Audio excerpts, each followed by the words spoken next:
In the vibrant core of ancient Rome where marble temples gleamed and the Senate echoed with debate, a far more shadowy trade unfolded quietly in the background: the slave markets. Hidden beneath the glory of empire was a grim reality, especially for one often overlooked group: young boys, enslaved not for battlefields or manual labor, but for service in the luxurious homes of the Roman elite. These boys were known as delicati, a term reserved for favored young male slaves, chosen primarily for their beauty, poise, and gentle manner. To the powerful citizens who roamed the forum or lounged in the palaces of Palatine Hill, these boys were seen as mere possessions, objects no more human than a chair or a beast of burden. At places like the Forum Boarium, near the banks of the Tiber, public auctions were a common sight. There, human beings were displayed on raised platforms, their bodies labeled with signs noting their origin, talents, and physical traits. Among them stood young boys, often from Greece, Thrace, Syria, or Phrygia, prized for their elegance, their foreign charm, and especially their appearance. Some were captured in war, while others were sold into bondage by desperate families from the provinces. Roman satirist Juvenal, writing in the 1st century CE, didn't shy away from criticizing the ruling class. He scornfully remarked that a curly-haired boy costs more than a farm, highlighting not only the extravagance of the wealthy, but also the twisted moral compass of a society that traded children with the same ease as livestock or crops. For those boys, life after purchase meant strict surveillance, endless training, and lives tightly controlled within the opulent walls of their new masters. Escaping slavery in ancient Rome was not just difficult, it was dangerous beyond imagination.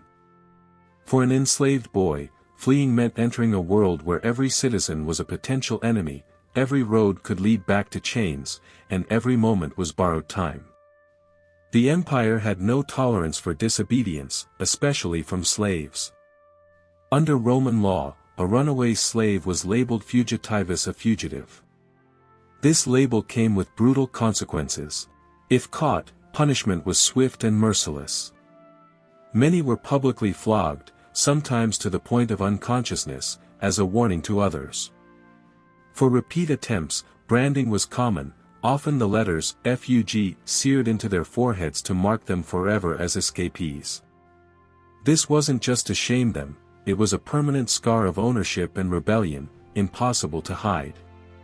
Some masters used iron collars inscribed with messages: "I have run away, catch me, return me to my master."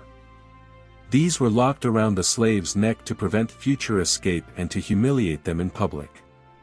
In more severe cases, especially if the boy had injured someone during his flight or led others to flee, he could be mutilated. Ears or limbs might be cut. In extreme examples, especially under strict or high-ranking masters, crucifixion was used as the final punishment. Crucifixion was not just execution, it was torture designed to be slow, excruciating, and very public. Even those who helped them escape faced penalties. Roman citizens caught hiding or assisting fugitives could be fined or imprisoned. The system was designed to isolate enslaved people completely, ensuring they had no safe place to run, no hand to hold, no path back to freedom. And for the young, the punishment carried a psychological weight as well. Public beatings and branding weren't just about pain, they were about fear. They were messages, etched into bodies and burned into minds: you are owned, and Rome never forgets. For the Roman boy who escaped slavery, survival after the flight was a different kind of war. The moment he fled, he entered a life with no shelter, no legal identity, and no protection. Rome's roads were well guarded, cities were dense with watchful eyes, and the countryside was often just as dangerous as the slave markets he had escaped from. Without citizenship or coin, the boy couldn't rent shelter or buy food. He had to rely on stolen scraps, kindness from strangers, if any dared to help, or sheer instinct. But kindness was rare. Roman citizens were legally obligated to report fugitive slaves. Helping one was seen as aiding in theft, punishable by law. To avoid detection, many runaway boys disguised themselves, dressing in worn clothes to pass as freeborn poor children or laborers. Some hid in abandoned buildings, tombs, or even sewer tunnels beneath the city. Others fled into the countryside, hoping the chaos and size of the empire would hide them. A few were taken in by outlaws, criminal gangs, or nomadic performers, where survival meant becoming useful, whether through petty theft, entertainment, or smuggling. In these circles, an escaped boy might find a cruel form of freedom, but it came with its own risks, exploitation, betrayal, or being sold back into slavery for a reward. There were rare sanctuaries, shrines, remote temples, or sympathetic households, but these were exceptions, not rules. Roman religion allowed for the idea of sanctuary in sacred spaces, but it wasn't a protected right for slaves. Many who tried to seek refuge in temples were forcibly dragged back out. The psychological toll was relentless. Every knock on a door, every glance from a passerby, could signal capture. The fear of betrayal loomed constantly, and sleep came in fragments, if at all. Most knew they were living on borrowed time. With bounty hunters and slave catchers, fugitivarii, roaming the empire, even years of hiding could be undone in a single unlucky moment. Yet despite the odds, some endured. They changed names, blended into distant villages, or slipped across borders by ship, vanishing into the unknown. Their survival stories were almost never recorded. History forgets those who disappear on purpose. But for every boy who made it, countless more were dragged back in chains, branded, beaten, and broken as a message to anyone else thinking of running. In the eyes of Roman law, a slave was not a person, they were property. To escape was not considered a plea for freedom, but an act of theft, a slave stealing himself from his rightful owner. And Roman justice had no mercy for theft. The legal system treated fugitives with rigid cruelty. The moment a slave was caught escaping, he was formally classified as a fugitivus. This wasn't just a label, it was a legal identity.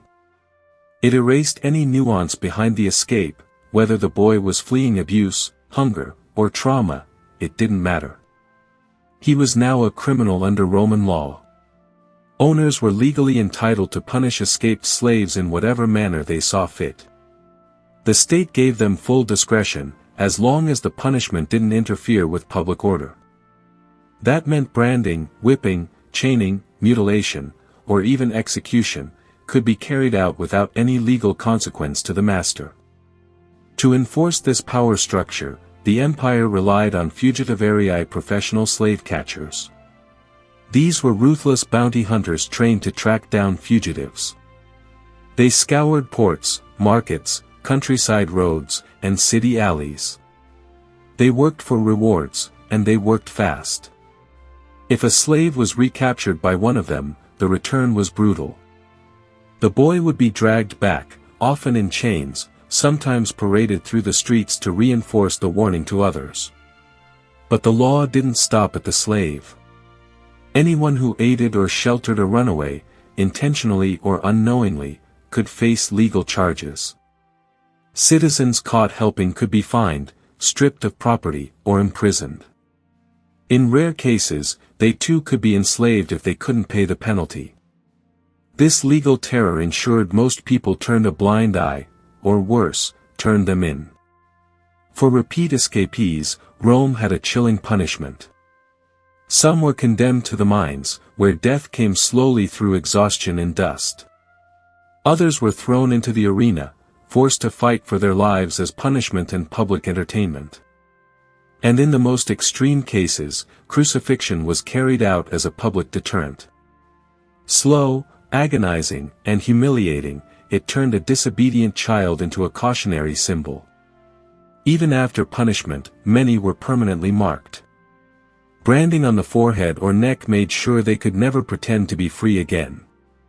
The scars were legal proof of their status, a living certificate of ownership and rebellion.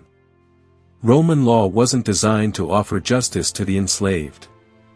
It existed to protect property, power, and the illusion of order. For an escaped boy, that meant the legal system was another prison, one that stretched across the entire empire.